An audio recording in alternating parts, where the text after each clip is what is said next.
A recent report by the Indian Home Ministry submitted to a parliamentary panel revealed that Pakistan's rogue intelligence agency, Inter-Services Intelligence, was recruiting Sikh youth settled in Europe, US and Canada to carry out terror activities in India. Sikh youths were being misguided and instigated against India with false and malicious propaganda, the report said. New Delhi accuses Islamabad of training and arming militants and helping them infiltrate across the line of control, a de facto border dividing the disputed region of Kashmir, as a proxy to mount attacks on Indian soil. The nuclear-armed neighbours have fought two of the three wars since independence in 1947 over Muslim-majority Kashmir, which they both claim in full but rule in part.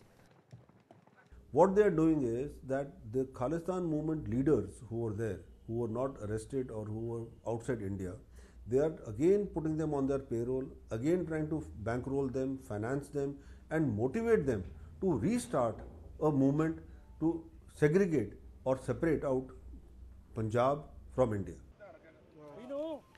Having faced several embarrassments at the hands of assertive Indian forces at the border, the incompetent and unscrupulous Pakistani army has now resorted to pressurizing terror commanders to push militants into the neighbours' territory.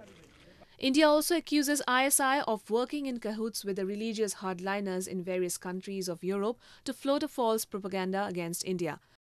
Its attempts to corner India at international fora have been repeatedly quashed. The Sikh youth of today and even yesterday was totally loyal to the Indian system, the Indian constitution. You have seen whenever we have the recruitment rallies, whether it's in the army, for the army or the paramilitary forces and all, you will see thousands of Sikhs over there. Now what the problem is that because Pakistan is facing this same problem, that they are not able to gather that support from the youth, because the youth have seen through Pakistan and they realize that Pakistan is up to no good, and if they try to revive that Khalistan movement, it will be they themselves who will lose. You've seen how Khalistan movement at its peak also could never get that support from the local youth. It was just again a few hardliners who were there in between and who were then shot dead. Punjab has an instrumental role in the growth story of India and is one of the most prosperous states of the country. Militancy in Punjab was at its peak in the 80s and was uprooted following strenuous efforts of the government and security forces.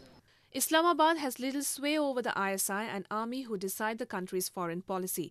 Pakistan, which stands on the cusp of being declared a terror state after appearing on the watch list of the Terror Financing Action Force, refuses to learn its lesson.